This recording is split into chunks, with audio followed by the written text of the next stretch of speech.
بہارے کو لگا وہ ذرا سا مسکرایا تھا، چیلنج دیتی مسکراہٹ، اکساتی ہوئی مسکراہٹ۔ بہت سی باتیں، یہ کہ تمہارا اصلی نام عبد الرحمن نہیں ہے، اور یہ بھی کہ تمہارا نام جہان سکندر ہے اور تم ہی حیا کے کزن ہو۔ جہان ایک دم ہنس پڑا۔ بہارے کو حوصلہ ہوا، اسے برا نہیں لگا، وہ اسے ڈانٹے گا نہیں۔ اس کو ذرا تقویت ملی۔ صبر نہیں ہوا عائشہ سے؟ میں نے اسے کہا تھا کہ جاتے وقت بتائے، اس نے ابھی بتا دیا۔ وہ جیسے بہت محفوظ ہوا تھا۔ اس نے اپنے جاتے وقت ہی بتایا تھا۔ تم بہت جھوٹ بولتے ہو عبد الرحمن۔ بہارے نے خفگی سے اسے دیکھا تھا۔ اور یہ بات تم نے کتنے لوگوں کو بتائی ہے؟ وہ کرسی سے اٹھتے ہوئے بولا۔ اس کے تاثرات اب تک ہموار ہو چکے تھے، نہ غصہ تھا نہ محفوظ سی مسکراہٹ۔ کسی کو نہیں، پرامس۔ مجھے امید ہے کہ تم اسے راز رکھو گی۔ کیا تمہیں راز رکھنے آتے ہیں بہارے گل؟ میز پہ دونوں ہتھیلیاں رکھ کر اس کی طرف جھک کر وہ سنجیدگی سے پوچھ رہا تھا۔ بہارے نے اس بات میں سر ہلایا۔ مجھے راز رکھنے آتے ہیں۔ تمہارا پاسپورٹ کہاں ہے؟ میں نے جلا دیا اور میں یہاں سے کہیں نہیں جاؤں گی۔ اس کے تھوڑی دیر قبل ہنسنے کا اثر تھا جو وہ ذرا نروٹھے انداز میں بولی تھی۔ میں تمہارا نیا پاسپورٹ جلد بھجوا دوں گا اور تمہیں جانا پڑے گا کیونکہ میں بھی یہاں سے جا رہا ہوں۔ وہ واپس سیدھا ہوا۔ کدھر؟ ہمارے ساتھ؟ اس کا چہرہ چمک اٹھا۔ نہیں، بلکہ یہاں سے بہت دور۔ میں تم سے آخری دفعہ مل رہا ہوں، اب ہم کبھی نہیں ملیں گے۔ تم مجھے ایک اچھی یا بری یاد سمجھ کر بھلا دینا۔ مجھے یہاں سے نکلنا ہے اس سے قبل کہ میں گرفتار ہو جاؤں، اور اگر میں گرفتار ہوا تو مجھے پھانسی ہو جائے گی۔ اگر تم نہیں چاہتی کہ میرے ساتھ یہ سب ہو تو میری بات مانو، جب پاسپورٹ آ جائے تو چلی جانا۔ وہ بے تاثر لہجے میں کہہ کر جانے کے لیے مڑا۔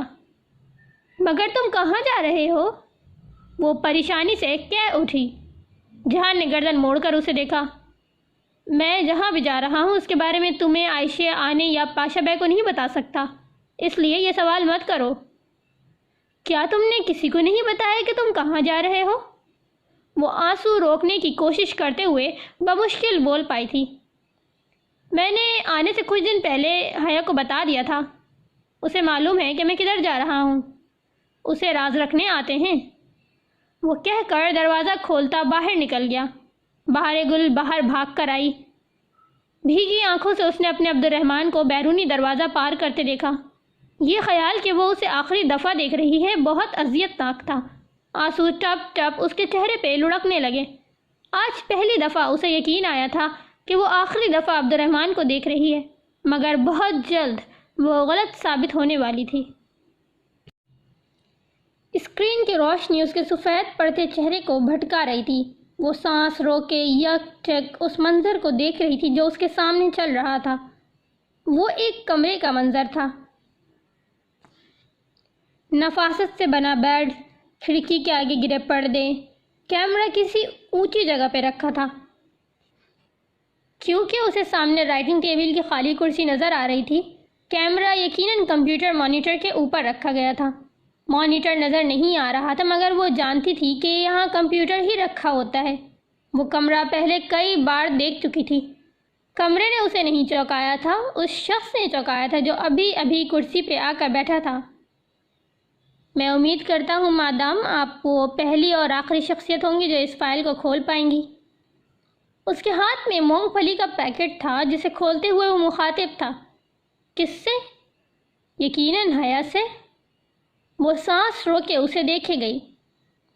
میرا نام جہان سکندر احمد ہے۔ بہت پرسکون سے انداز میں گویا اسے دیکھتے ہوئے وہ کہہ رہا تھا۔ میجر جہان سکندر احمد۔ احمد میرے دادا کا نام تھا اور یہی میرا سر نیم ہے۔ میں جانتا ہوں تم یہ سمجھتی ہو کہ میں یعنی میجر احمد پنکی تھا۔ ایسا نہیں ہے، میں پنکی نہیں تھا۔ بات کرنے کے ساتھ ساتھ وہ تھوڑی تھوڑی دیر بعد مونگ پھلی نکال کر منہ میں رکھتا تھا۔ وہ بت بنی اسے دیکھ رہی تھی، بنا پلک جھپکے، دم سادھے۔ چند لمحے ٹھہر کر وہ بولا، میں ڈالی تھا، یاد ہے تمہیں؟ وہ ذرا سا مسکرایا تھا۔ گیم جیتنے کے بعد کنگ میکر کی مخصوص مسکراہٹ۔ وہ اسے نہیں جانتی تھی، نہیں پہچانتی تھی۔ ایک چوتھے نام سے بھی تم مجھے جانتی ہو، عبد الرحمن پاشا، ہوٹل گرینڈ کا مالک، ایک برا آدمی۔ وہ گویا سانس لینے کے لیے رکا، پھر نفی میں سر ہلایا۔ میں برا آدمی نہیں ہوں، نہ ہی کبھی تھا۔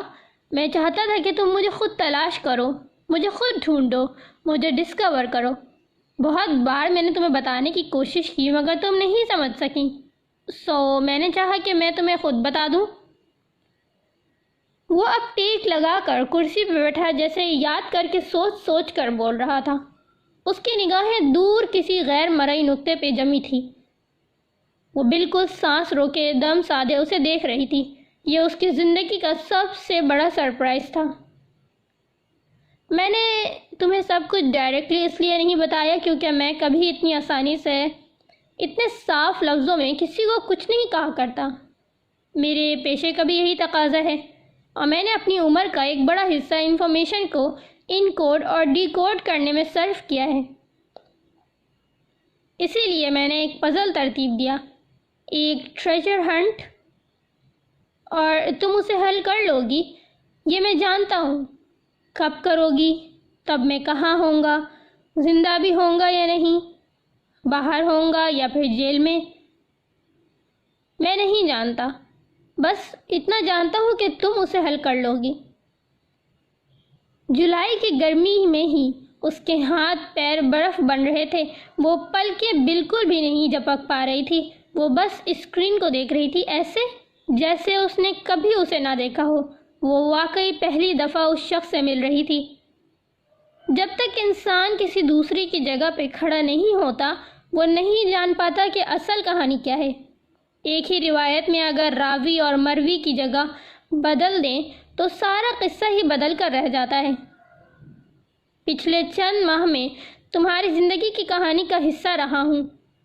اب میں چاہتا ہوں کہ تم میری طرف کی کہانی سنو۔ بات کے اختتام پر وہ مسکرایا تھا۔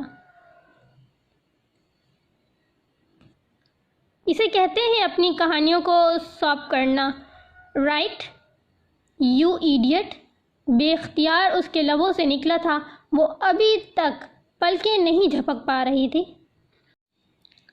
وہ ماہ دسمبر کے اسلام آباد کی خوبصورت ٹھنڈی سی سپہر تھی۔ بادل ہر سو چھائے تھے، سبز درخت، سیاہ بادل، سرمئی سڑک، ایک پرسکون ٹھنڈا سا امتزاج۔ وہ پینٹ کی جیبوں میں ہاتھ ڈالے سر جھکائے سڑک کے کنارے چل رہا تھا۔ جس ہوٹل میں اسے جانا تھا وہ وہاں سے چند گز کے فاصلے پہ تھا۔ وہ عادتاً ٹیکسی سے مطلوبہ مقام سے ذرا دور اترا تھا۔ اب اسے پیدل چل کر ہوٹل تک جانا تھا۔ وہ وہی کر رہا تھا مگر سر کے پچھلے حصے میں اٹھتا درد شدت اختیار کرتا جا رہا تھا۔ وہ مائیگرین نہیں تھا مگر شدت ویسی ہی تھی۔ وہ ظاہر نہیں کرتا تھا لیکن تکلیف کبھی کبھی ناقابل برداشت ہو جاتی تھی۔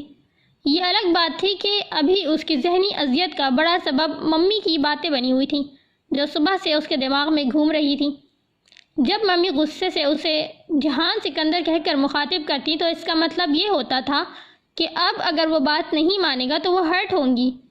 ایسے مواقع کم آتے تھے مگر جب آتے تو اسے دکھی کر جاتے۔ تب اس کے پاس بات ماننے کے سوا کوئی چارہ نہیں ہوتا تھا۔ آج بھی نہیں تھا۔ آج تو ممی نے کال کے اختتام پر تانا بھی دے دیا تھا، جہان سکندر تم مجھ سے زیادہ اپنے باس کی مانتے ہو، مجھے اب یہی لگا ہے۔ ہوٹل کا بیرونی گیٹ سامنے تھا۔ وہ چھوٹے چھوٹے قدم اٹھاتا اندر داخل ہوا۔ اسے کسی نے نہیں روکا، البتہ آج معمول سے زیادہ سیکیورٹی نظر آ رہی تھی۔ انٹرنس کینوپی کی طرف جاتے ہوئے محتاط نظروں سے اطراف کا جائزہ لے رہا تھا۔ یقیناً ہوٹل میں کوئی خاص تقریب ہونی تھی جس کی وجہ سے سیکیورٹی عام دنوں سے کہیں زیادہ تعینات کی گئی تھی۔ ابھی وہ انٹرنس سے ذرا دور تھا جب اس کا موبائل بجا۔ وہ رکا اور سیاہ جیکٹ کی جیب سے موبائل نکالا۔ اس کا سلور اسمارٹ فون جو کچھ عرصہ قبل اسے دیا گیا تھا، جس میں لگے بے حد بیش قیمت سرویلنس آلات اس کی قیمت کو اسی ماڈل کے کسی بھی فون سے کئی گنا زیادہ بنا چکے تھے، اور وہ جانتا تھا کہ موجودہ کام ختم ہوتے ہی اسے یہ سب واپس کرنا ہوگا۔ سیکرٹ فنڈ کی ایک ایک پائی کا حساب اور جسٹیفیکیشن انہیں ہی دینی پڑتی تھی۔ مسز پارٹنر، اسکرین پہ یہ نام جل بھج رہا تھا۔ وہ عادتاً کبھی بھی نمبرز کو لوگوں کے اصل ناموں سے محفوظ نہیں کرتا تھا۔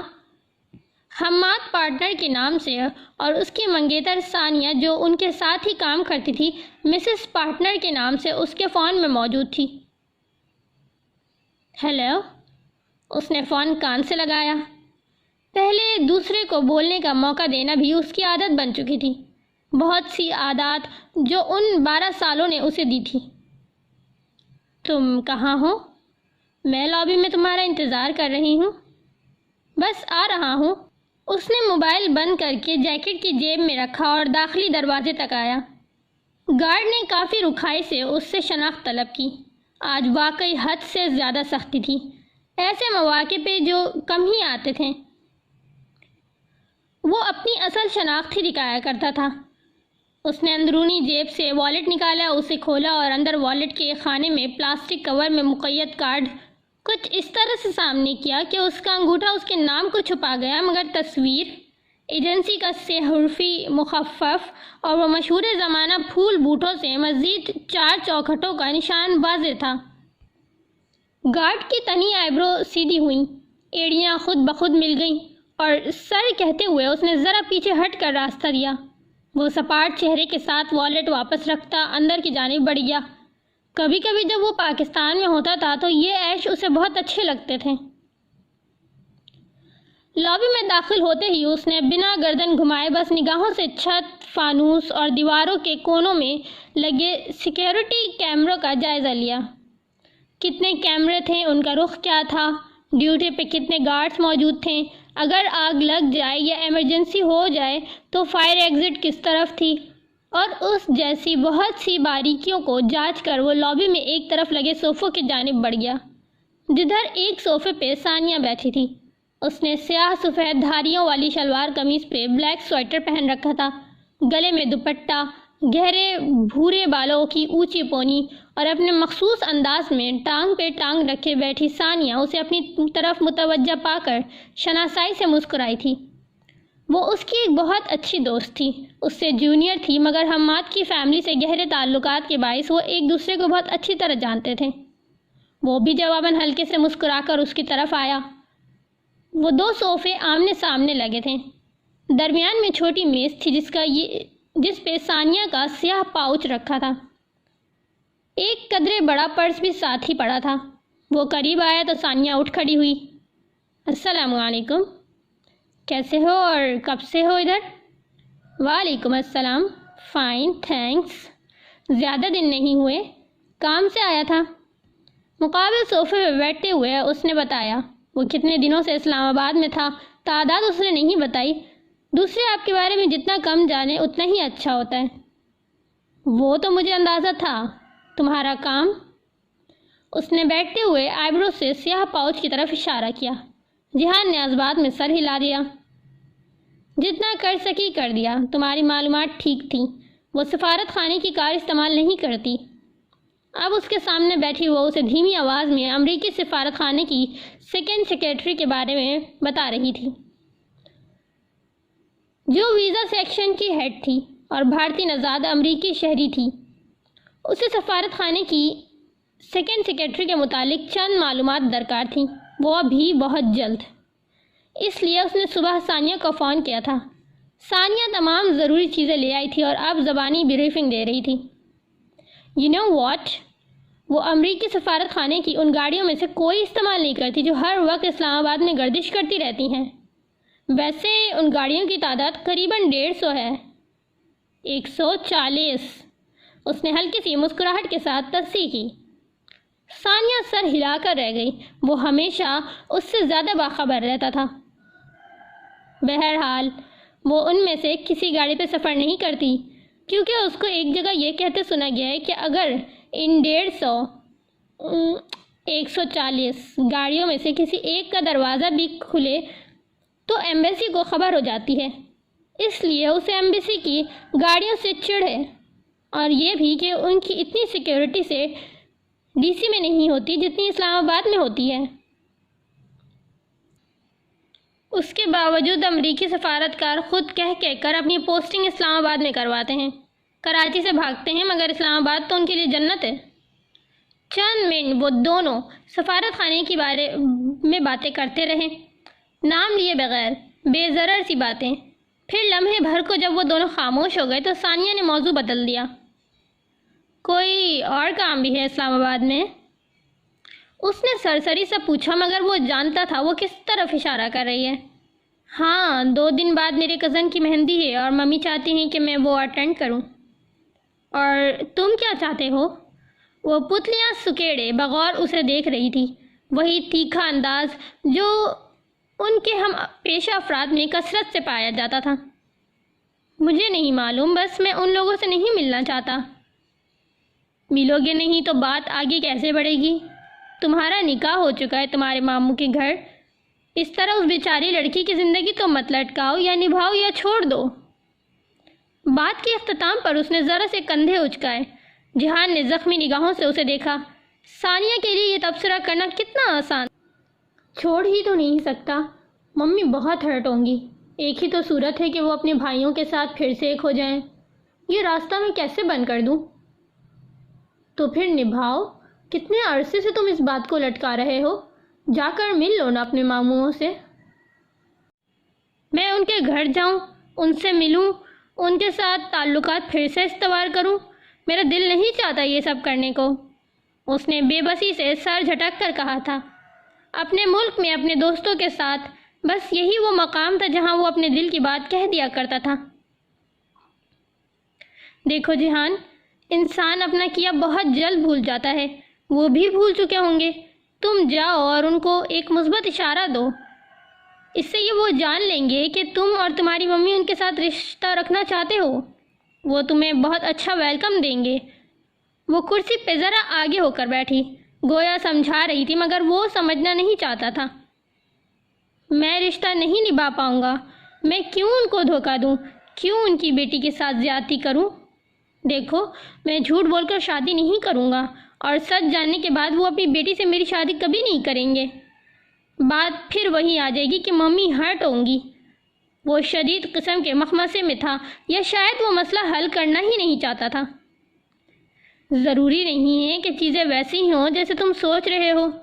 تم انہیں بتانا کہ تم کیا جاب کرتے ہو، اس کی کیا پیچیدگیاں ہیں، کیا مجبوریاں ہیں، اور یہ کہ تم یہ جاب نہیں چھوڑ سکتے۔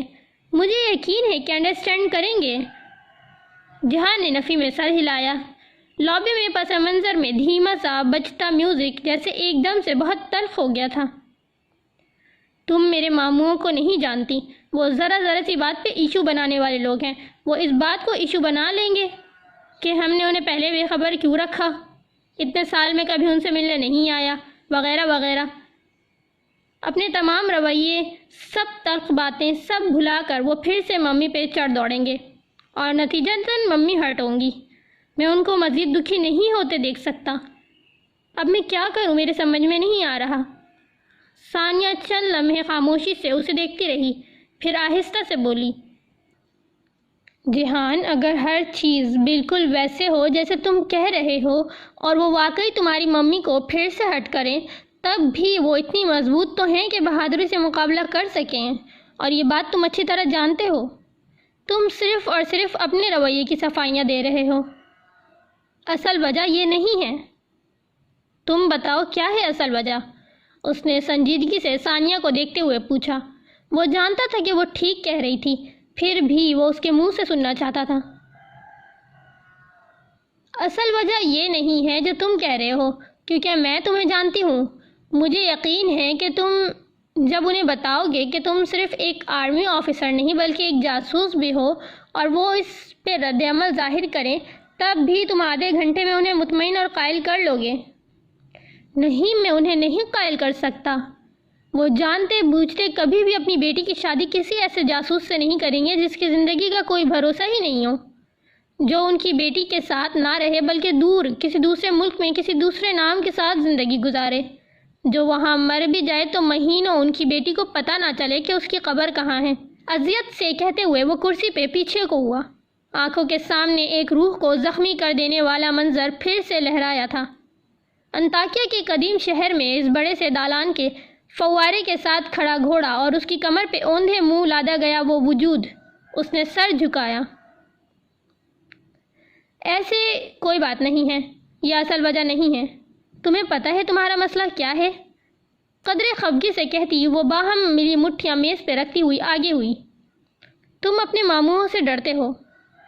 ایسی کوئی بات نہیں ہے۔ بیزاری سے ہاتھ جھلا کر وہ دوسری طرف دیکھنے لگا۔ ایسی ہی بات ہے۔ تم اپنے احساس کمتری سے ابھی تک چھٹکارا نہیں پا سکے کہ وہ تمہیں تمہارے ابا کا طعنہ دیں گے اور تم ان کے سامنے سر نہیں اٹھا سکو گے۔ کم آن جہان، اب اس چیز سے باہر نکل آؤ۔ جہان نے جواب نہیں دیا۔ وہ گردن ذرا سی موڑے دائیں طرف دیکھتا رہا۔ مجھے حیرت ہوتی ہے کبھی کبھی تم پہ، اتنا قابل آفیسر، اتنا شاندار ٹریک ریکارڈ، ایجنسی کے بہترین ایجنٹس میں سے ایک، پھر بھی اپنے اندر کے احساس کمتری سے تم نہیں لڑ سکے۔ تم اپنے ابا کے کسی جرم میں شریک نہیں رہے ہو جہان۔ جہان اس کی بات نہیں سن رہا تھا۔ وہ اس کی طرف متوجہ نہیں تھا، وہ کہیں اور دیکھ رہا تھا۔ ثانیہ نے اس کی نگاہوں کے تعاقب میں دیکھا۔ لابی کے دوسرے کونے میں دو لڑکیاں صوفوں پہ بیٹھ رہی تھیں۔ ایک نیلے لباس میں تھی اور دوسری سیاہ میں۔ سیاہ لباس والی دراز قد لڑکی، جس نے سیاہ لمبے بال آگے کندھے پہ دائیں طرف کو ڈالے ہوئے تھے، کافی خوبصورت تھی۔ صوفے پہ بیٹھتے ہوئے اس نے دوسری لڑکی کے ہاتھ سے کینڈی پکڑی اور منہ میں رکھی۔ دوسری لڑکی ساتھ ہی کچھ کہے جا رہی تھی۔ جہان، ثانیہ نے اسے پکارا۔ وہ ذرا چونک کر اس کی طرف متوجہ ہوا۔ کیوں دیکھ رہے ہو اسے ایسے؟ یہ پاکستان ہے۔ وہ خجل ہوا، نہ شرمندہ، بلکہ دوبارہ ان لڑکیوں کو دیکھا۔ ثانیہ، یہ بلیک کپڑوں والی میری بیوی ہے۔ او اچھا۔ ثانیہ تجربے اور ذہنی پختگی کے اس درجے پہ تھی کہ بنا چونکے سنجیدگی سے اس بات میں سر ہلایا۔ اچھی ہے۔ تم نے بلایا ہے اسے؟ نہیں، میں تو خود اسے دیکھ کر حیران ہوں۔ اس نے لا علمی سے شانے اچکائے۔ آر یو شیور یہ وہی ہے؟ ہاں، میں نے اس کی پکچرز دیکھ رکھی ہے۔ ثانیہ نے اب کے ذرا احتیاط سے گردن پھیر کر اسے دیکھا۔ سیاہ لباس والی لڑکی کو جیسے مرچیں لگی تھی۔ کینڈی غالباً مرچ والی تھی۔ اس کے آنکھوں میں پانی آ گیا تھا اور ناک سرخ پڑ گئی تھی۔ وہ جیسے خفگی سے ساتھ والی لڑکی کو ڈانٹنے لگی جو ہنس رہی تھی۔ کیا وہ تمہیں پہچان لے گی؟ معلوم نہیں، میں تصویروں کے معاملے میں احتیاط برتتا ہوں، سو شاید نہیں۔ وہ بہت غور سے دور بیٹھی لڑکی کا سرخ پڑتا چہرہ دیکھ رہا تھا۔ اتنی نزاکت، اسے مایوسی ہوئی تھی۔ یہ یہاں کیا کر رہی ہے؟ وہ جیسے خود سے بولا تھا۔ پتہ کروں؟ ثانیہ کی بات پہ اس نے اس بات میں سر کو جنبش دی۔ وہ اٹھ گئی۔ اسی وقت سیاہ لباس والی لڑکی کلائی پہ بندی گھڑی دیکھتی اٹھی تھی۔ انہیں شاید کہیں پہنچنا تھا۔ یہ کہاں پڑھتی ہے؟ ثانیہ نے جاتے ہوئے پوچھا۔ انٹرنیشنل اسلامک یونیورسٹی، شریعہ اینڈ لاء، 7واں سیمسٹر۔ ممی کی دی ہوئی معلومات اس نے جوں کی توں دہرا دی۔ اس کا نام حیا سلیمان ہے۔ ثانیہ سر ہلا کر آگے بڑھ گئی۔ وہ دونوں لڑکیاں اب لابی پار کر رہی تھیں۔ ثانیہ سیدھی ان کے پاس نہیں گئی، بلکہ پہلے اس نے قریب بنے کیفے کی طرف جاتے راستے پہ تیز تیز چلتے ایک ویٹر کو روکا اور اس سے ٹرے لی، جس میں کافی کے 4 کپ رکھے تھے۔ وہ یقیناً عملے سے واقف تھی، سو ویٹر سر ہلا کر آگے چلا گیا۔ ثانیہ ٹرے اٹھائے ان 2 لڑکیوں کی جانب بڑھ گئی، جو اب لابی کے آخری سرے تک پہنچ چکی تھیں۔ اس نے کچھ کہہ کر انہیں روکا۔ وہ دونوں پلٹی تھیں۔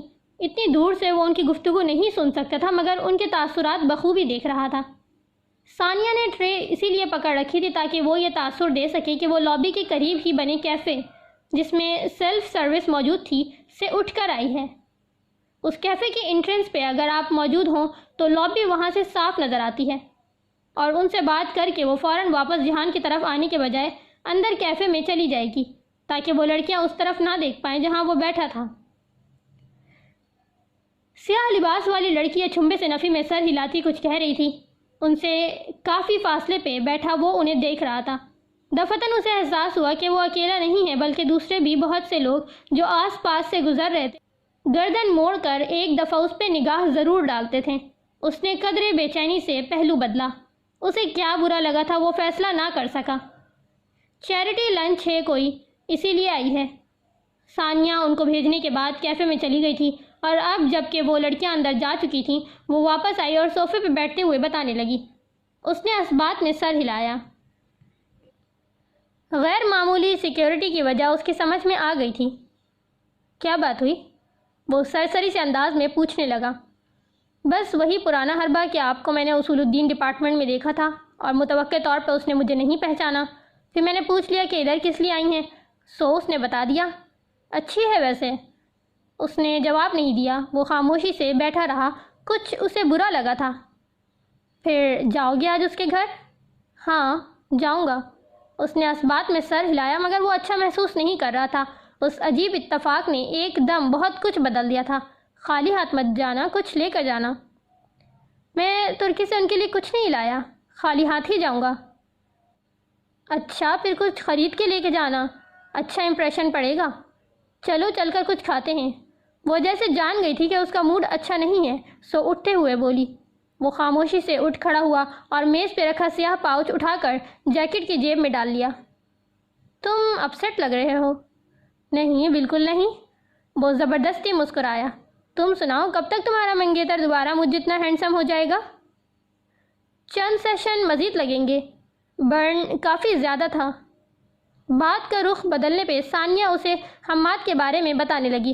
کچھ عرصے قبل ایک حادثے میں اس کا چہرہ قدرے مسخ ہو گیا تھا، البتہ سرجری سے وہ بہتر ہو رہا تھا۔ وہ بے توجہی سے سنتا گیا، اس کا ذہن وہی پیچھے تھا۔ پھر جب ثانیہ چلی گئی تو وہ باہر آ گیا۔ اسلام آباد کی ٹھنڈی سرمئی سڑک کے کنارے چلتے ہوئے اس کے دل و دماغ میں ثانیہ کی باتیں مسلسل گونج رہی تھیں۔ اس چیز سے باہر نکل آؤ، تم اپنے ابا کے کسی جرم میں شریک نہیں ہو جہان، اس چیز سے باہر نکل آؤ۔ اذیت کی ایک شدید لہر اس کے اندر اٹھی، آنکھوں کے سامنے وہ زخمی کر دینے والا منظر پھر سے لہرایا۔ ثانیہ غلط تھی، ایک جرم میں وہ اپنے باپ کے ساتھ کسی حد تک شریک رہا تھا۔ بچپن کی یادیں اس کے ذہن میں بہت ٹوٹی پھوٹی بکھری مدھم سی تھی۔ بوسفورس کا نیلا سمندر، سمندری بغلے، جہانگیر میں واقع ان کا گھر اور دادا، یہ وہ سب تھے جو اس کے بچپن میں اس کے ساتھ تھے۔ دادا ابا کا ساتھ ان میں سب سے زیادہ اثر انگیز تھا۔ وہ اپنے ماں باپ کی اکلوتی اولاد تھا، شادی کے 7ویں برس ملنے والی پہلی اور آخری اولاد، احمد شاہ کا اکلوتا پوتا۔ دادا کاروبار کے سلسلے میں ترکی آیا کرتے تھے۔ وہ فوج سے میجر ریٹائرڈ ہو گئے تھے۔ وقت سے قبل ریٹائرمنٹ کی وجہ ان کی خرابی صحت تھی۔ فوج سے باعزت طور پہ ریٹائرمنٹ کے بعد وہ اپنے ایک دوست کے ساتھ کاروبار میں شریک ہو گئے اور تب ہی وہ ترکی آئے اور پھر آتے جاتے رہے۔ ترکی میں ان کا علاج جو پاکستان میں ممکن نہ تھا، قدرے سستا ہو رہا تھا۔ جب ابا کا تبادلہ ترکی ہوا تو ممی بھی ساتھ آئیں۔ دادا نے تب ہی چند پیسے جوڑ کر جہانگیر کے علاقے میں زمین خریدی۔ وہ خوش قسمتی کا دور تھا۔ ابا نے بعد میں اس جگہ گھر بنوانا شروع کیا۔ وہ تب ہی پیدا ہوا تھا۔ دادا کی گویا آدھی بیماری دور ہو گئی۔ وہ تب بہت خوش رہا کرتے تھے۔ باقی بچی آدھی بیماری کے بہترین علاج کی سہولتوں کے باعث وہ استنبول نہ چھوڑ سکے۔ اس وقت سلطنت ترکیہ اتنی ترقی یافتہ نہیں تھی۔ ابھی پاپا کی حکومت آنے میں کئی دہائیاں پڑی تھیں۔ پاپا یعنی طیب اردگان، مگر ترکی تب بھی خوبصورت تھا۔ ابا واپس چلے گئے تھے مگر ممی، دادا اور وہ ادھر ہی رہے۔ دادا بگڑتی صحت کے باعث کاروبار میں بہت زیادہ فائدہ حاصل نہ کر سکے، سو گھر کے حالات قدرے خراب ہوتے گئے۔ کچھ عرصہ قبل کی خوشحالی روٹ گئی۔ ابا کی تنخواہ پہ گزارا کرنا تو ناممکن سی بات لگتی تھی۔ تب ہی اس نے ممی کو کام تلاش کرتے اور پھر نوکری کرتے دیکھا۔ تب وہ بہت چھوٹا تھا، وہ عمر جس میں محنت اور مشقت کی معنی سمجھ سے بالاتر ہوتا ہے۔ ممی ایک فیکٹری میں معمولی ملازمت کرنے لگی تھیں۔ پتہ نہیں وہ کیا کام کرتی تھی مگر ملک کے برے حالات کے باعث وہ نوکری ان کی تعلیمی قابلیت سے کم ہی تھی۔ گھر سے جیسے قسمت ہی روٹ گئی تھی۔ دادا ابا کو کاروبار میں شدید گھاٹا ہوا اور ناسازی صحت کے باعث ان کا کام کرنا نہ کرنا برابر ہو گیا، مگر وہ کام پھر بھی کرتے رہتے تھے۔ وہ محنت کرنے والے، مضبوط ہاتھوں والے، مشقت اٹھانے والے آدمی تھے۔ بظاہر رعبدار لگتے تھے مگر بات کرنے میں اتنے مہربان اور شفیق۔ جہان کو وہ کبھی بیمار نہیں لگتے تھے۔ روز صبح وہ اسے ساتھ لے کر واک پہ جایا کرتے تھے۔ وہ تھک جاتا، دادا نہیں تھکتے تھے۔ وہ بہت مضبوط، بہت بہادر انسان تھے۔ وہ اس کے آئیڈیل تھے، اس کے ہیرو۔ برا وقت کم نہیں ہوا، بڑھتا گیا تو ایک روز اس نے دادا کو افسردہ دیکھا۔ جہانگیر والا گھر جو انہوں نے بہت چاہ سے بنوایا تھا انہیں بیچنا پڑ رہا تھا۔ دادا، ہم وہ گھر کیوں چھوڑ رہے ہیں؟ جب وہ واک کے لیے باہر نکلے تو ان کا ہاتھ پکڑ کر چلتے ہوئے اس نے گردن اٹھا کر ان کو دیکھتے ہوئے پوچھا تھا۔ انہوں نے ملال سے اسے دیکھا مگر بولے تو آواز مضبوط تھی، یہ گھر بہت بڑا ہے، ہماری ضرورت سے بھی زیادہ، اس کو بیچ کر ہم کوئی چھوٹا گھر لے لیں گے۔ کیا ہم نیا گھر خریدیں گے؟ نہیں بیٹا، ہم ابھی اس کے متحمل نہیں ہیں، مگر یہ بات تم اپنی ماں سے مت کرنا، تم تو جانتے ہو یہ جان کر وہ غمگین ہوں گی۔ کیا تم کو راز رکھنے آتے ہیں میرے بیٹے؟ اس نے فوراً اس بات میں سر ہلایا، جی دادا، مجھے راز رکھنے آتے ہیں۔ پھر انہوں نے جہانگیر چھوڑ دیا اور وہ سمندر کنارے ایک قدرے خستہ حال جگہ پہ آ بسے۔ یہاں ان کا گھر چھوٹا اور پہلے سے کم تر تھا۔ کرائے کا گھر تب اس کے قریب پھیلا ساحل سمندر آج کی طرح خوبصورت پختہ فٹ پاتھ سے مزین نہیں ہوتا تھا، بلکہ وہاں پتھروں کا کچا پکا سا ساحل تھا۔ بغلے ہر وقت وہاں پھڑپھڑاتے ہوئے اڑا کرتے تھے۔ دادا کہتے تھے استنبول مسجدوں کا شہر ہے، مگر جہان کو وہ ہمیشہ بغلوں کا شہر لگتا تھا۔ اپنے گھر کی بالکنی سے وہ ان بغلوں کو اکثر دیکھا کرتا تھا۔ شام میں وہاں بیٹھ کر وہ ان کو یوں شمار کرتا جیسے لوگ تارے شمار کرتے تھے۔ وہ تھک جاتا مگر بغلے ختم نہ ہوتے۔ وہ اب بھی صبح دادا کے ساتھ بوسفورس کنارے واک پہ جایا کرتا تھا۔ وہ اپنی بیماری کے باوجود بہت تیز تیز چلا کرتے تھے۔ جہان بغلوں کے لیے روٹی کا ٹکڑا پکڑتے ان کی رفتار سے ملنے کی کوشش میں لگا رہتا، مگر وہ ہمیشہ آگے نکل جاتے، پھر رک جاتے اور تب تک نہ چلتے جب تک وہ ان کے ساتھ نہ آ ملتا۔ آپ رکتے کیوں ہیں؟ وہ تنک کر پوچھتا۔ میں چاہتا ہوں کہ میرا بیٹا مجھ سے آگے نکلے، پیچھے نہ رہے۔ وہ اسے ہمیشہ میرا بیٹا کہتے تھے۔ بہت بعد میں اسے محسوس ہوا کہ وہ اپنے اصل بیٹے کو بہت پسند نہیں کرتے۔ ابا عرصے بعد آیا کرتے اور جب بھی آتے دادا کے ساتھ تلخ کلامی ضرور ہو جاتی۔ ممی اب کسی جگہ سے کپڑے مختلف قسم کی موتیوں کا کام سیکھتی تھیں، ساتھ میں نوکری کرتی تھیں۔ ابا ان سے بھی لڑ پڑتے، مگر اس نے ہمیشہ اپنی ماں کو صبر شکر کر کے خاموشی سے اپنا کام کرتے دیکھا تھا۔ وہ ابا کو بہت رسان سے جواب دے کر انہیں خاموش کرا دیتی تھیں اور ساتھ ساتھ اپنا کام کرتی رہتی۔ ممی اور دادا یہ دونوں افراد کبھی فارغ نہیں بیٹھتے تھے۔ بیکار رہنا یہ لفظ ان کے لغت میں نہیں تھا۔ بہت بچپن سے وہ ان کی طرح بنتا گیا، اسے کام کی عادت پڑتی گئی اور پھر اسے فارغ بیٹھنے کا مطلب بھول گیا۔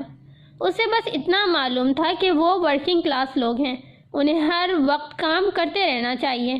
فارغ صرف ان لوگوں کو بیٹھنا چاہیے جو امیر ہوں اور جن کے پاس ہر سہولت میسر ہو، جیسا کہ اس کے ماموں لوگ۔ وہ ان سے تبھی مل پاتا جب کبھی شاد و نادر وہ ترکی آتے۔ وہ اسے ہمیشہ ناپسند رہے تھے۔ اس کے دونوں بڑے ماموں رعبدار، دبنگ اور مغرور سے تھے۔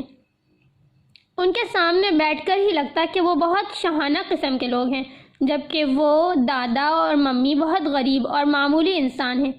اس نے ممی کو بڑے ماموں کے ساتھ سختی سے نفی میں سر ہلاتے جیسے انکار کرتے یا منع کرتے دیکھا۔ ممی استفسار پہ کچھ نہ بتاتی۔ دادا سے پوچھا تو انہوں نے بتا دیا، وہ تمہاری ممی کو پیسے دینا چاہتے تھے مگر وہ نہیں لیتی۔ کیوں؟ وہ حیرت سے سوال کرتا۔ جب انسان کے یہ دو ہاتھ سلامت ہوں تو اس کی عزت کسی سے کچھ نہ لینے میں ہوتی ہے۔ جو ہاتھ پھیلاتا ہے میرے بیٹے وہ اپنا سب کچھ کھو دیتا ہے۔ دادا کہتے تھے انسان کو عزت سے جینا اور وقار سے مرنا چاہیے۔ جیسے دادا تھے بہت عزت والے اور جیسی میری ممی تھیں محنت کر کے مشقت کر کے زندگی بسر کرنے والے، مگر پتہ نہیں کیوں ابا ایسے نہ تھے۔ وہ 8 برس کا تھا جب ابا ایک روز ترکی آئے۔ تب وہ ایک اعلیٰ عہدے پہ پہنچ کر کافی بہتر کمانے لگ گئے تھے، مگر تب بھی ان کے حالات نہ بدل پائے۔ البتہ اس بار اس نے پہلی دفعہ ابا اور دادا کو لڑتے ہوئے سنا، بلند آواز سے، غصے سے بحث کرتے۔ وہ بہت ڈر گیا تھا، ممی اس وقت گھر پہ نہیں تھیں۔ ابا لڑ جھگڑ کر سامان پیک کر کے باہر چلے گئے تھے اور دادا اپنے کمرے میں جا کر لیٹ گئے۔ رات وہ ڈرتے ڈرتے خاموشی سے دادا کے کمرے میں آیا۔ وہ چپ چاپ لیٹے تھے، لحاف اوڑھے چھت کو تکتے۔ ان کا چہرہ پیلا سفید اور سوتا ہوا تھا اور آنکھیں گلابی پڑ رہی تھیں۔ دادا، وہ دھیرے سے ان کے پاس آ بیٹھا۔ اس کی سمجھ میں نہیں آیا کہ انہیں کیا ہوا ہے۔ اس نے پوچھا کہ کیا وہ ٹھیک ہیں؟ انہوں نے کھانا کھایا؟ ان کو کچھ چاہیے؟ دادا ابا نم آنکھوں سے اسے دیکھتے نفی میں سر ہلائے گئے۔ تمہیں پتہ ہے جہان، اپنے بوڑھے ہاتھوں میں اس کا چھوٹا سا ہاتھ تھام کر وہ اس کی آنکھوں میں دیکھتے کہنے لگے، سلطان ٹیپو کو جس نے دھوکہ دیا تھا وہ میر صادق تھا۔ اس نے سلطان سے دغا کیا اور انگریز سے وفا کی۔ انگریز نے انعام کے طور پر اس کی کئی پشتوں کو نوازا۔ انہیں ماہانہ وظیفہ ملا کرتا تھا۔ مگر پتہ ہے جہان، جب میر صادق کی اگلی نسلوں میں سے کوئی نہ کوئی ہر ماہ وظیفہ وصول کرنے عدالت آتا تو چپڑاسی صدا لگایا کرتا تھا، میر صادق غدار کے ورثہ حاضر ہوں۔ ایک آنسو ان کی آنکھ سے پسلا اور تکیے میں جذب ہو گیا۔ میرے بیٹے، میری بات یاد رکھنا، جیسے شہید قبر میں جا کر بھی سینکڑوں سال زندہ رہتا ہے، ایسے ہی غدار کی غداری بھی صدیوں یاد رکھی جاتی ہے۔ دن کے اختتام پہ فرق صرف اس چیز سے پڑتا ہے کہ انسان تاریخ میں صحیح طرف تھا یا غلط طرف پہ۔ پھر انہوں نے اس کا ہاتھ اپنے دونوں ہاتھوں میں پکڑ لیا۔ اسے آج بھی یاد تھا دادا کے ہاتھ اس روز کپ کپا رہے تھے۔ میرے بیٹے، مجھ سے ایک وعدہ کرو گے؟ اس نے اس بات میں سر ہلایا۔ یہ تمہارا ملک نہیں ہے مگر تم اس کا کھا رہے ہو، کبھی اس کو نقصان مت پہنچانا۔ لیکن وہ جو تمہارا ملک ہے نا، اس نے تمہیں سب کچھ دیا اور تم سے کچھ نہیں لیا۔ اس کا کبھی کوئی قرض آ پڑے تو اسے اٹھا لینا۔ میں وہ بوجھ نہیں اٹھا سکتا جو تم پہ آن پڑا ہے، تم اسے اٹھا لینا۔ پھر انہوں نے لحاف میں جیسے جگہ بنائی۔ آؤ میرے پاس لیٹ جاؤ۔ وہ وہیں دادا کے بازو سے لگا ان کے لحاف میں لیٹ گیا۔ دادا بہت گرم ہو رہے تھے، ان کا بستر بھی گرم تھا۔ اس کی آنکھیں بند ہونے لگی، وہ سو گیا۔ صبح وہ اٹھا تو دادا فوت ہو چکے تھے۔ اس روز وہ بہت رویا تھا، ممی بھی بہت روئی تھی۔ اس نے پہلی بار جانا تھا کہ موت کیا ہوتی ہے، موت کی شکل اور حیت کیا تھی۔ وہ کچھ نہیں جانتا تھا سوائے اس کے کہ موت بہت سرد ہوتی ہے، دادا کے جسم کی طرح۔ اس نے بہت بار ان کا ماتھا، ان کی آنکھیں اور ہاتھوں کو چھوا تھا۔ وہ برف ہو رہے تھے، سرد اور ساکن۔ اسی شام ایک سمندری بغلا ان کی بالکنی میں آ گرا تھا۔ وہ زخمی تھا، جب تک اس نے دیکھا وہ مر چکا تھا۔ جہان نے اسے دونوں ہاتھوں میں پکڑ کر دیکھا، وہ بھی سرد تھا، سرد اور سخت۔ یہی موت تھی۔ ابا ان کے ساتھ نہیں تھے، وہ کہاں تھے اسے نہیں معلوم تھا۔ بس ممی اور وہ دادا کو پاکستان لے آئے، وہیں ان کو دفنایا گیا، وہیں وہ ابدی نیند جا سوئے۔ مگر ابا کا کوئی نام و نشان نہ تھا۔ ممی ان دنوں بہت غمزدہ رہتی تھیں۔ غم بہت سے تھے مگر تب وہ ان کی شدت کو نہیں سمجھتا تھا۔ وہ اپنے بڑے ماموں کے گھر تھا جب ایک روز ممی نے اسے بتایا کہ وہ اس کا نکاح ماموں کی بیٹی سے کر رہے ہیں۔ کیوں؟ اس نے اپنا پسندیدہ سوال کیا تھا۔ کیونکہ کچھ ایسا ہوا ہے کہ شاید ہم پھر یہاں نہ آ سکیں۔ میں چاہتی ہوں کہ تعلق کی ڈور بند ہی رہے، میرے بھائی مجھ سے نہ چھوٹیں۔ ممی نے اور بھی بہت کچھ کہا تھا مگر اسے یاد نہیں تھا، اسے صرف دادا کی بات یاد تھی۔ ماموں کا گھر، ممانیاں اور ان کے بچے، اسے کچھ بھی اچھا نہیں لگتا تھا۔ وہاں رہ کر اسے مزید احساس دلایا جاتا تھا کہ وہ ان سے کمتر ہے۔ وہ بہت حساس ہوتا جا رہا تھا، اسے یاد تھا۔ وہ اس روز فرقان ماموں کے کچن میں پانی لینے آیا تھا جب اس نے اپنے سے تھوڑے سے بڑے داور کو غصے میں فریج بند کر دے دیکھا۔ نہیں، مجھے انڈا ہی کھانا ہے۔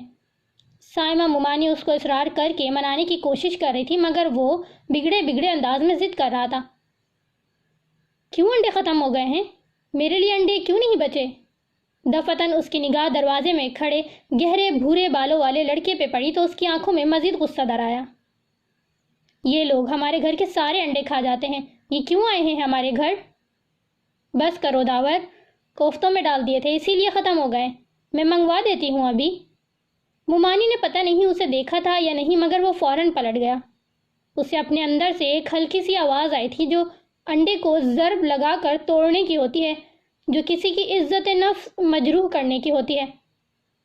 اس روز کھانے میں نرگسی کوفتے بنے تھے۔ اسے کوفتوں میں انڈے دکھائی دیے تو اس نے پلیٹ پرے کر دی۔ رات کو بھی اس نے کھانا نہیں کھایا۔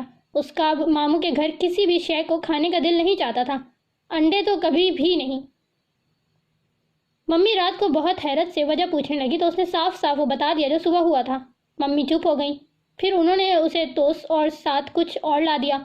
جتنے دن وہاں رہے اس نے انڈوں کو ہاتھ تک نہیں لگایا۔ ممی نے ایک دفعہ بھی اصرار نہیں کیا، وہ پہلے سے بھی زیادہ غمزدہ لگتی تھیں۔ وہ واپس آئے تو چند روز بعد ابا بھی آ گئے۔ وہ اب ان کے ساتھ رہتے تھے مگر گھر کا ماحول بہت تلخ اور خراب ہو گیا تھا۔ ممی اور ابا کی اکثر لڑائی ہو جاتی تھی، ابا ہی بولتے رہتے تھے، ممی خاموشی سے کام کیے جاتی۔ اس نے بھی اپنی ماں کی عادت اپنا لی، وہ بھی خاموشی سے ممی کا ہاتھ بٹاتا رہتا تھا۔ پھر جلد ہی انہوں نے استنبول چھوڑ دیا۔ صرف ایک گھر ایک شہر نہیں، انہوں نے بہت سے گھر اور بہت سے شہر بدلے۔ وہ جیسے کسی سے بھاگ رہے تھے، کسی سے، اور کیوں وہ نہیں جانتا تھا، مگر اس نے ابا کو پھر ہمیشہ پریشان اور مضطرب ہی دیکھا۔ زیادہ عرصہ نہیں گزرا، وہ 10 برس کا تھا جب اس نے جان لیا کہ ابا کس سے بھاگتے تھے، اور یہ اس نے تب جانا جب اس نے دنیا کا سب سے خوبصورت آدمی دیکھا۔ ان دنوں وہ انطاکیہ میں تھے۔ ابا کے ایک دوست کے فارم ہاؤس میں 2 کمرے ان کے پاس تھے۔ ممی ان لوگوں کے باڑے اور کھیت میں کام کرتی تھیں۔ وہ فصل کے دن تھے، انطاکیہ میں کٹائی کے موسم کی خوشبو بسی تھی۔ فارم کی چھت پہ چڑھ کر دیکھو تو دور شام کی سرحدی باڑ دکھائی دیتی تھی۔ وہ اکثر وہاں سے شام کی سرزمین کو دیکھا کرتا تھا، مگر اس رات وہ سو رہا تھا۔ جب اس نے وہ آواز سنی وہ ایک دم اٹھ بیٹھا۔ ممی ادھر نہیں تھی، ان کو آج رات دیر تک فصل کا کام نپٹانا تھا۔ وہ جانتا تھا۔ پھر آواز کس کی تھی؟ جیسے کوئی درد سے چلایا تھا۔ آواز 7 والے کمرے سے آئی تھی۔ وہ فوراً بستر سے اترا۔ وہ ڈرا نہیں، وہ میجر احمد شاہ کا بہادر پوتا تھا۔ اس نے سلیپرز پہنے اور دروازہ کھول کر باہر آیا۔ دوسرا کمرہ جو سامان کے لیے استعمال ہوتا تھا، اس کی بتی جلی ہوئی تھی۔ جہان نے اس کا دروازہ دھکیلا تو وہ کھلتا چلا گیا۔ اندر کا منظر بہت بھیانک تھا۔ کمرے میں چیزیں ادھر ادھر بکھری تھیں، جیسے بہت دھینگا مشتی کی گئی ہو۔ ابا ایک کونے میں شل سے کھڑے تھے، ان کے ہاتھ میں ایک چاقو تھا جس کے پھل سے خون کے قطرے ٹپ ٹپ گر رہے تھے۔ وہ خود بھی جیسے شاکڈ ہوئے سامنے فرش پہ دیکھ رہے تھے جہاں کوئی اوندھے منہ گرا ہوا تھا۔ ابا، اس نے پکارا۔ جیسے کرنٹ کھا کر انہوں نے سر اٹھایا۔ اسے دیکھ کر ان کی آنکھوں میں خوف ڈر آیا۔ انہوں نے گھبرا کر چاقو پھینکا۔ یہ میں نے نہیں، یہ مجھے مارنا چاہتا تھا، میں کیا کرتا؟ بے ربط سی صفائیاں دیتے وہ آگے آئے اور جلدی سے دروازہ بند کیا۔ جہان پھٹی پھٹی نگاہوں سے فرش پہ اوندھے منہ گرے شخص کو دیکھ رہا تھا، بلکہ نہیں، وہ اس خون کو دیکھ رہا تھا جو اس کے اوندھے گرے جسم کے نیچے سے کہیں سے نکلتا فرش پہ بہہ رہا تھا۔ جہان، میری بات سنو میرے بیٹے۔ ابا نے بہت بے چارگی سے اسے کندھوں سے تھام کر سامنے کیا۔ ان کا میرے بیٹے کہنے کا انداز بالکل بھی دادا جیسا نہ تھا۔ یہ آدمی مجھ سے لڑ رہا تھا، میرے پاس کوئی دوسرا راستہ نہ تھا سوائے اس کے کہ میں اس کو روکوں، ورنہ یہ مجھے پاکستان لے جاتا۔ میرے بیٹے، تم یہ بات کسی کو نہیں بتاؤ گے، ٹھیک ہے؟ اس نے خالی خالی نظروں سے انہیں دیکھتے اسبات میں سر ہلایا۔ وہ بہت گھبرائے ہوئے لگ رہے تھے۔ تم کسی کو بتاؤ گے نہیں؟ اپنی ماں کو بھی نہیں؟ نہیں ابا، مجھے راز رکھنے آتے ہیں، اس نے خود کو کہتے سنا۔ چلو پھر جلدی کرو، اس جگہ کو ہمیں صاف کرنا ہے اور اس کی لاش کو کہیں دور لے جانا ہے۔ میں گھوڑا لاتا ہوں، تب تک تم تولیہ لے کر یہ جگہ صاف کر دو۔ اس نے فرمانبرداری سے سر اسبات میں ہلایا۔ چند روز پہلے باڑے میں ایک گائے زخمی ہو کر مر گئی تھی۔ اس کا خون جو دیوار پہ لگ گیا تھا اس نے صاف کیا تھا ممی کے ساتھ۔ اب بھی وہ کر لے گا۔ میں ابھی آتا ہوں۔ ابا تیزی سے باہر نکل گئے۔ اسے لگا شاید وہ اب کبھی واپس نہ آئے، جیسے دادا نہیں آئے تھے۔ پہلی دفعہ اسے محسوس ہوا تھا کہ اس کو ابا پہ بھروسہ نہ تھا، مگر کام تو اسے کرنا تھا۔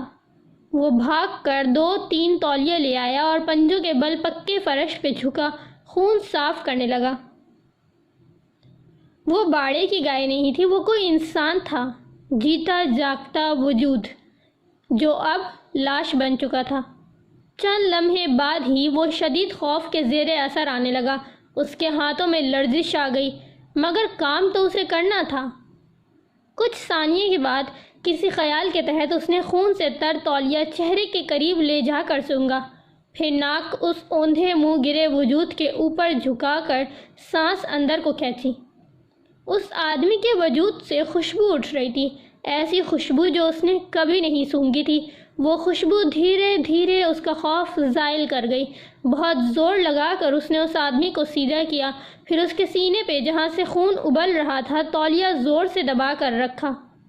اپنے سامنے ایک نعش کو دیکھ کر بھی اسے ڈر نہیں لگ رہا تھا، اس لیے نہیں کہ وہ احمد شاہ کا بہادر پوتا تھا، بلکہ اس شخص میں ہی کچھ ایسا تھا جو ہر طرف خوشبو بکھیر رہا تھا۔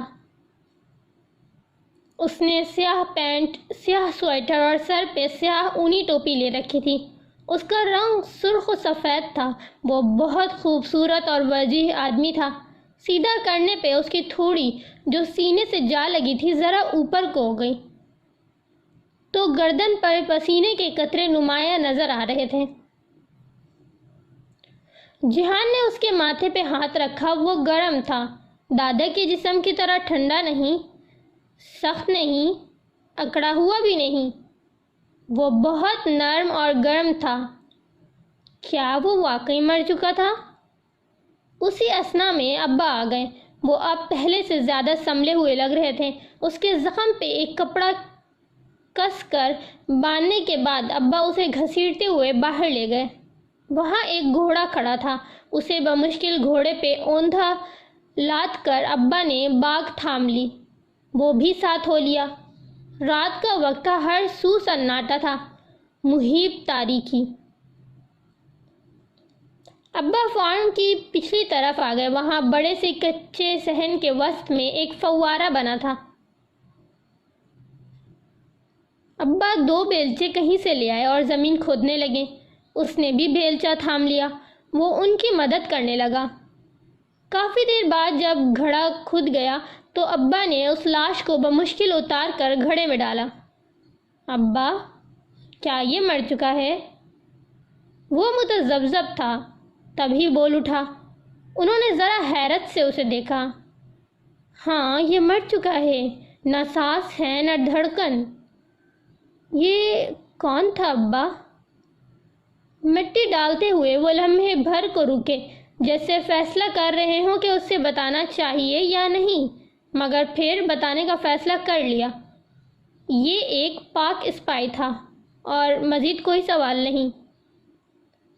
جہان نے ازوات میں سر ہلایا۔ وہ مزید کوئی سوال کر بھی نہیں رہا تھا۔ اس کی نگاہیں اس سیاہ پوش شخص پہ جمی تھی جس پہ ابا اب مٹی گرا رہے تھے۔ بلا شبہ وہ اس دنیا کا خوبصورت ترین آدمی تھا۔ پاک اسپائی، پاکستانی جاسوس۔ واپسی پہ ابا نے کمال مہارت سے تمام نشانات صاف کر دیے۔ تھوڑی ہی دیر بعد کمرہ یوں ہو گیا جیسے وہاں کچھ ہوا ہی نہ ہو۔ چیزیں درست کرتے ہوئے اب اسے پتہ نہیں کیوں پھر سے ڈر لگنے لگا تھا۔ جب تک وہ آدمی قریب تھا اس کا سارا خوف زائل ہو، جب وہ دفن ہو گیا تو وہ خوف پھر سے اوت کر آ گیا۔ ابا نے ہر نشان مٹا ڈالا۔ ممی کو بھی کچھ پتہ نہ لگ سکا، مگر اسے یاد تھا، دادا کہا کرتے تھے، انسان جس جگہ پر جو کرتا ہے اس کا اثر وہ اس جگہ پہ چھوڑ جاتا ہے، آثار ہمیشہ وہی رہتے ہیں۔ وہ کہتے تھے کہ سورہ یاسین میں لکھا ہے۔ وہ یہ بھی کہتے تھے کہ انسان جو بولتا ہے اس کے الفاظ ہوا میں ٹھہر جاتے ہیں، آثار کبھی نہیں مٹتے۔ اس پاک اسپائی کے آثار بھی اس کے ذہن پہ، اس کمرے کے فرش پہ اور فوارے کے سنگ مرمر پہ نقش ہو چکے تھے۔ اگلے 3 روز وہ بخار میں پھونکتا رہا، ایک عجیب سا احساس کہ کوئی اسے پکار رہا ہے۔ فوارے کے ساتھ کچے صحن کی قبر سے کوئی اسے آواز دے رہا ہے، وہ کہہ رہا ہے کہ اس کا بدلہ ضرور لیا جائے۔ یہ احساس ہر شے پہ حاوی تھا، تب پہلی دفعہ اس نے وہی منظر خواب میں دیکھا۔ حقیقت میں وہ اسے دفنا کر آ گئے تھے، مگر خواب میں ہمیشہ یوں دکھائی دیتا کہ جب وہ دفنا کر پلٹتے ہیں تو وہ قبر سے اسے پکارتا ہے۔ خوبصورت سحر انگیز سی آواز، مگر الفاظ اسے سمجھ میں نہیں آتے۔ وہ بہت مدھم مبہم سا کچھ کہتا تھا۔ وہ کبھی نہ جان پایا کہ وہ کیا کہتا تھا، لیکن تب بھی اسے لگتا تھا کہ شاید وہ بتا رہا ہے کہ اس کا بدلہ ضرور لیا جائے۔ وہ لوگ جلد ہی انطاکیہ چھوڑ کر ادا نہ چلے آئے۔ یہاں سے وہ کچھ عرصے بعد کونیا منتقل ہو گئے، اور جب وہ 12 برس کا ہوا تب 4 برس کی خانہ بدوشی کے بعد وہ استنبول واپس آ گئے۔ ممی نے بتایا کہ اب انہیں حکومت نے اجازت دے دی ہے، اور یہ کہ اب وہ آرام سے استنبول میں رہ سکتے ہیں۔ مگر آرام سے تو وہ تب بھی نہیں رہنے لگے تھے۔ ممی ویسے ہی جاب کرتی، البتہ ابا بدلتے جا رہے تھے۔ وہ پہلے سے زیادہ مضطرب اور چڑچڑے رہنے لگے تھے۔ کبھی کبھی وہ غصے میں اتنے بے قابو ہوتے کہ اسے لگتا وہ پاگل ہوتے جا رہے ہیں۔ تب اسے وہ پاک اسپائے بہت یاد آیا کرتا تھا۔ پھر ایک رات ممی کے ساتھ لیٹے ہوئے چھت کو تکتے ہوئے اس نے ان سے پوچھ ہی لیا، ممی یہ پاک اسپائے کون ہوتا ہے؟ ممی چند لمحے خاموش رہیں، پھر کہنے لگیں، بیٹا پاکستان کی فوج میں جو خفیہ ایجنسیز ہوتی ہیں ان میں بہت سے فوجی اور غیر فوجی کام کرتے ہیں۔ ان اہلکاروں میں سے کچھ تربیت یافتہ ایجنٹ ہوتے ہیں۔ وہ اپنے ملک کے رازوں کی حفاظت کے لیے دوسرے ممالک کے راز چرایا کرتے ہیں۔ مگر وہ کرتے کیا ہیں؟ وہ دوسرے ممالک میں جا کر جاسوسی کرتے ہیں۔ بھیس بدل بدل کر وہ ہر جگہ پھرتے ہیں۔ ان کا کوئی ایک نام یا شناخت نہیں ہوتی، ان کا کوئی ایک گھر یا ایک فیملی نہیں ہوتی۔ وہ کبھی کچھ اور کبھی کچھ بن جاتے ہیں۔ ان کو یہ سب سکھایا جاتا ہے تاکہ وہ جاگیں اور پاکستان کے لوگ سکون سے سو سکیں۔ وہ اپنے ملک کی آنکھیں ہوتے ہیں۔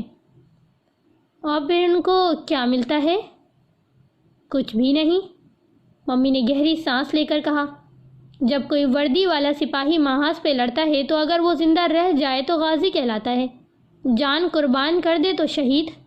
اعزازات صرف وردی والے کو ملتی ہے۔ ان کے نام سے سڑکیں اور چوک منسوب کیے جاتے ہیں، ان پہ فلمیں بنائی جاتی ہیں۔ مگر جو جاسوس ہوتا ہے نا، وہ ان سنگ ہیرو ہوتا ہے، بے نام و نشان، خاموشی سے کسی دوسرے ملک میں زندگی بسر کرتا۔ وہ اکیلا تنہا ہی کام کیا کرتا ہے، اور اگر گرفتار ہو جائے تو اسے بچانے کے لیے عموماً کوئی نہیں آتا۔ کیوں؟ وہ حیران ہوا۔ بیٹا یہی اس پیشے کی مجبوری ہوتی ہے۔ گرفتار ہونے کی صورت میں جاسوس کا ملک، حکومت، فوج، ایجنسی کوئی بھی کھلم کھلا اسے اون نہیں کرتا۔ اگر پوچھا جائے تو صاف انکار کر دیا جاتا ہے۔ دوسرے طریقوں سے وہ اسے جیل سے بھگانے کی کوشش ضرور کرتے ہیں، لیکن اگر یہ نہ ہو سکے تو جاسوس کو ساری زندگی جیل میں رہنا پڑتا ہے۔ اگر وہ راز اگل دے تو وہ غدار کہلاتا ہے۔ اس لیے اسے یہ تک چھپانا ہوتا ہے کہ وہ جاسوس ہے، کیونکہ ہر ملک میں جاسوسی کی سزا موت ہوتی ہے۔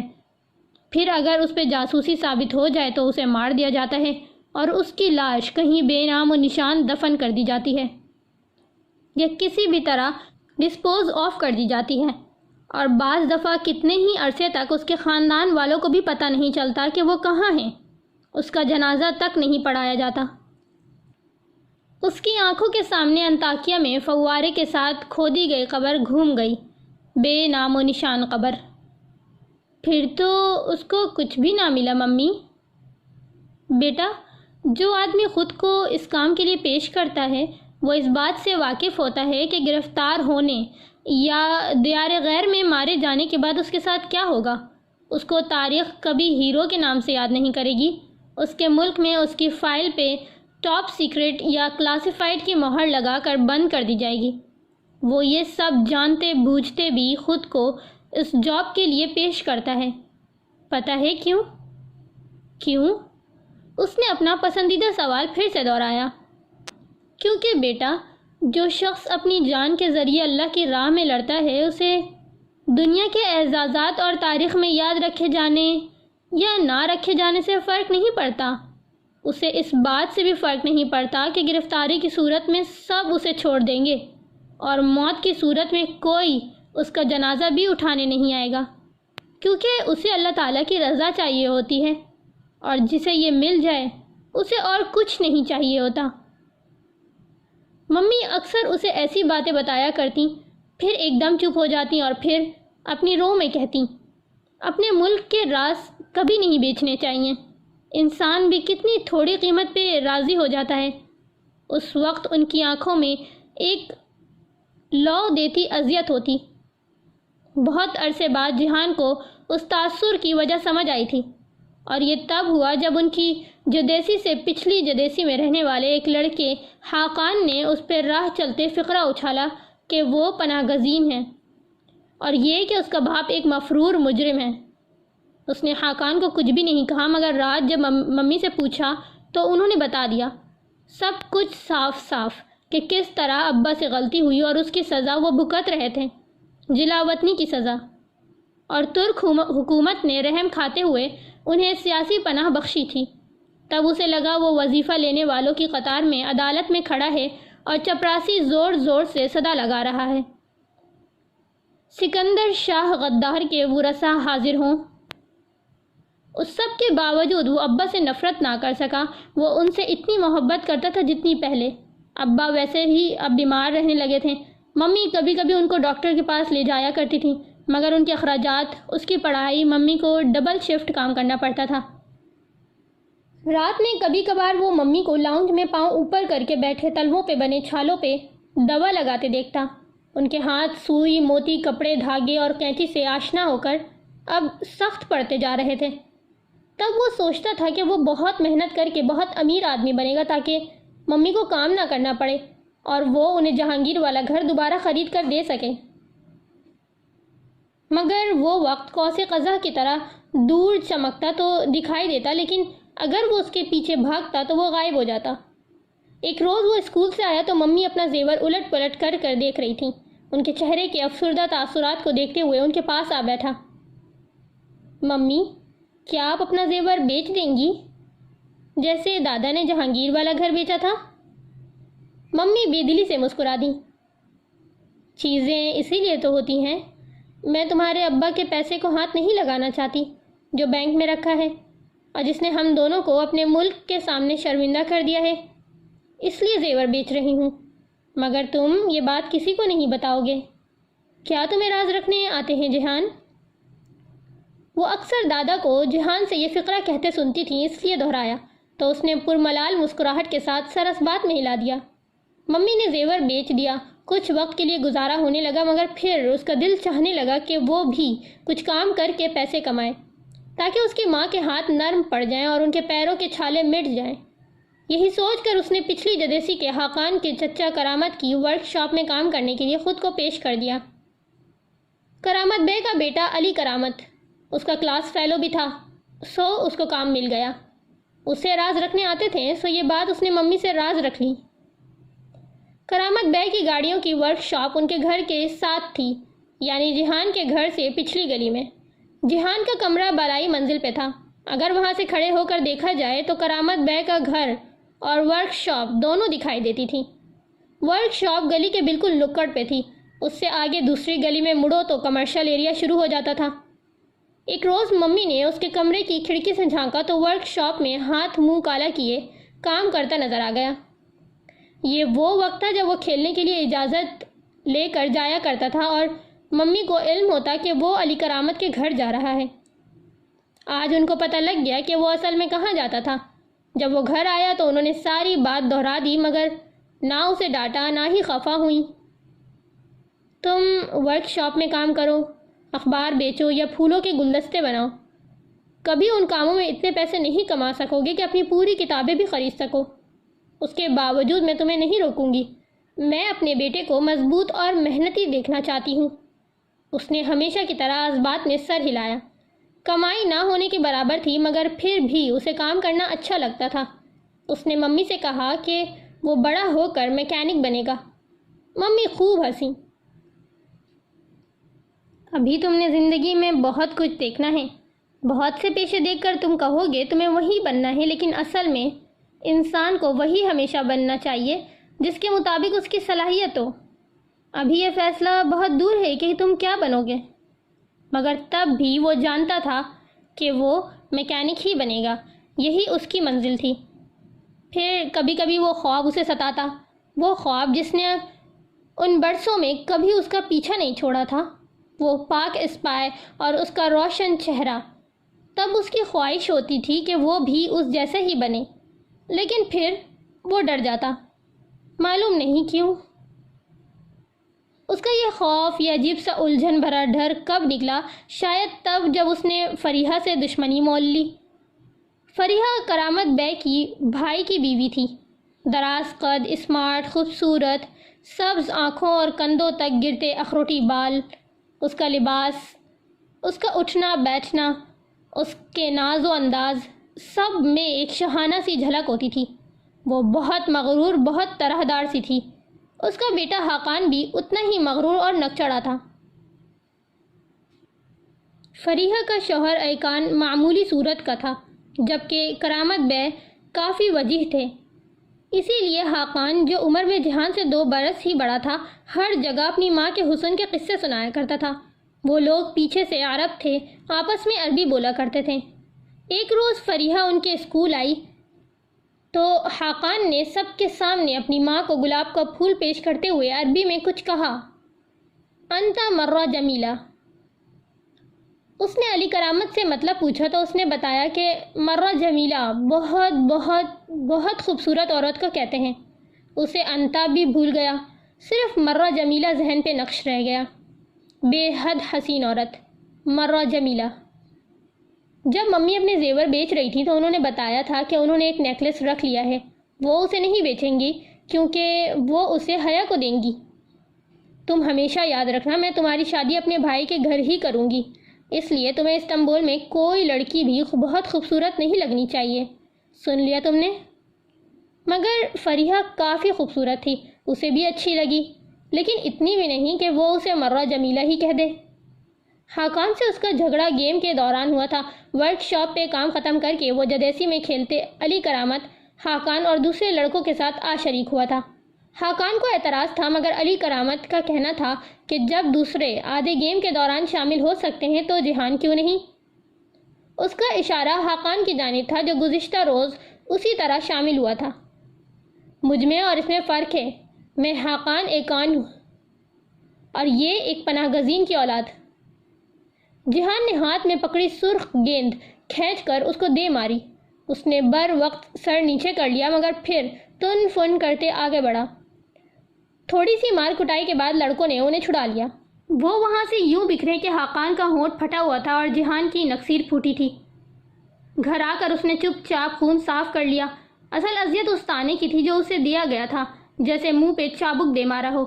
وہ تکلیف بہت زیادہ تھی، پھر بھی وہ ابا کے خلاف نہ جا سکا، شاید اس لیے کہ اس کی ماں نے کبھی اسے باپ کے خلاف نہیں بھرا، بلکہ ہمیشہ یہی سکھایا کہ نفرت گناہ سے کی جاتی ہے، گنہگار سے نہیں۔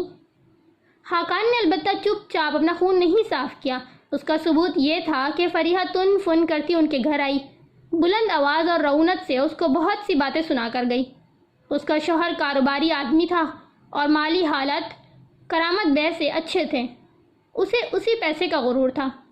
یہی نہیں، اس نے جا کر میونسپیلٹی والوں سے بھی بات کی کہ ان سیاسی پناہ گزینوں کو کہیں اور رہائش اختیار کرنے کا کہا جائے، ورنہ وہ ماحول خراب کریں گے۔ ممی کو اس بات کا علم نہ ہو سکا، وہ گھر پہ نہیں تھیں۔ ابا ان دنوں بیمار رہنے لگے تھے، سو کمرے میں ہی تھے۔ اس نے اکیلے فریحہ کی باتیں سنی، مگر چپ رہا۔ میونسپیلٹی والی بات اسے علی نے بتائی۔ اس کا دل جیسے ٹوٹ سا گیا، ابا کی وجہ سے، بلکہ اس کے اپنے جھگڑے کی وجہ سے ان کو اب یہ گھر چھوڑنا پڑے گا۔ اتنی مشکل سے ممی خرچے کی گاڑی کھینچ رہی تھیں، اب ان کو مزید تکلیف سہنی پڑے گی۔ وہ بہت پریشان ہو گیا۔ تم ان باتوں سے پریشان مت ہو بچے، کوئی نہ کوئی راستہ نکل آئے گا۔ راستہ ہمیشہ ہوتا ہے، بس ڈھونڈنا پڑتا ہے۔ علی کی بات سن کر اس کی ممی نے کہا تھا۔ اس نے سر اٹھا کر ان کو دیکھا۔ وہ اس وقت کچن سلیب کے سامنے کھڑی تھیں۔ وہ باہر کام سے آئی تھیں اور ابھی انہوں نے اسکارف سے کیا گیا نقاب اتارا تھا۔ اب وہ ٹیشو سے چہرے پہ آیا پسینہ تھپ تھپ آ رہی تھیں۔ ان کا رنگ سیاہ تھا، وہ مصری تھیں، مصری سیاہ فام، مگر پھر بھی ان کے چہرے پہ ایسی روشنی، ایسا نور تھا کہ وہ نگاہیں نہیں ہٹا سکا۔ اسے وہ بہت خوبصورت لگتی تھی۔ اس دن ان کی بات سن کر وہ خاموشی سے اٹھ گیا، مگر بعد میں مارکیٹ جا کر اس نے ایک کارڈ خریدا اور اس پہ انگریزی میں لکھا "You are my مرہ جمیلہ"۔ ساتھ میں ان کا نام اور فقط میں اپنا نام لکھ کر اس نے کارڈ کو خط کے لفافے میں ڈالا اور گوند سے لفافہ بند کر دیا۔ اس کا ارادہ تھا کہ صبح جا کر چپکے سے یہ ان کو دے آئے گا۔ ٹھیک ہے کہ ممی نے کہا تھا کہ اسے کوئی دوسری لڑکی خوبصورت نہیں لگنی چاہیے، مگر وہ لڑکی تو نہ تھی۔ وہ تو ایک درمیانی عمر کی خاتون تھی، اپنی جیٹھانی فریحہ سے بالکل مختلف۔ جس پل وہ کارڈ اپنے بیگ میں رکھ رہا تھا، اسے کھڑکی کے باہر کچھ دکھائی دیا۔ اس نے جلدی سے بتی گل کی اور کھڑکی کے شیشے کے سامنے آ کھڑا ہوا۔